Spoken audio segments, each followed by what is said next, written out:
ఒక చిన్న మంచి మాట ఏంటంటే, జీవితంలో ఒకే ఒక ఛాన్స్, ఒక సెకండ్ మాత్రమే వస్తుంది ఫ్రెండ్స్. మళ్ళీ అది మనకు తిరిగి రాదు.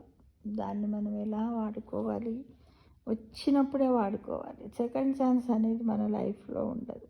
ఎందుకు అంటే లైఫ్ షార్ట్ కాబట్టి ఫస్ట్ ఛాన్స్ను అంటే లైఫ్ ఎప్పుడు సెకండ్ ఛాన్స్ ఇవ్వదు. ప్రతి క్షణాన్ని ఉపయోగించుకున్నప్పుడే జీవితంలో ముందుకు వెళ్తాం.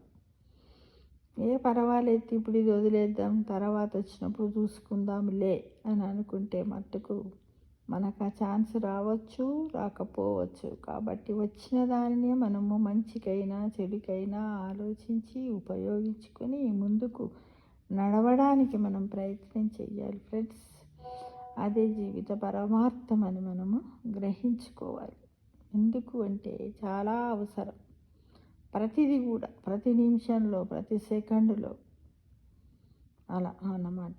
ఎందుకంటే రోజు తింటే తీపి పైన కూడా మనకు విరక్తి కలుగుతుంది కదా ఫ్రెండ్స్. చేదు రుచి చూసినప్పుడే తీపిలో ఉన్న మాధుర్యం తెలుస్తుంది.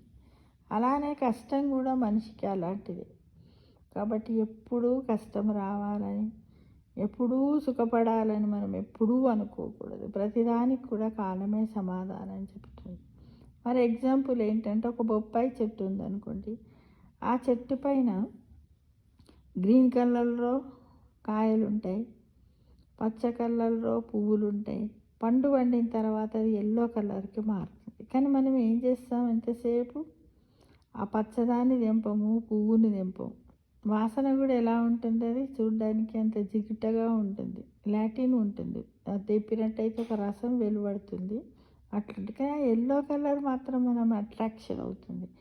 ఆ విధంగానే మన జీవితంలో ఫలవంతమైనటువంటి మంచి ఆలోచనలు చేస్తూ ఆ పండులో ఉన్నటువంటి మాధుర్యాన్ని ఎలా అయితే గ్రహించుకుంటామో, మన కష్టం వచ్చిన తర్వాత సుఖం వచ్చినట్టయితే అది అంత మధురంగా ఉంటుంది. కానీ సుఖం తర్వాత కష్టం వస్తే మాత్రము ఆ కాయలాగానే ఉంటుంది. ఆ బొప్పాయి గ్రీన్ కలర్లో ఉన్న కాయలాగానే మనము బాధపడుతూ ఉంటాం ఫ్రెండ్స్. కాబట్టి మనం ఎప్పుడు కూడా ఏం కోరుకుందాం, కష్టం తర్వాతనే సుఖం కావాలని మనం అందరం ఎల్లవేళలా ఆహ్వానిద్దామా మరి.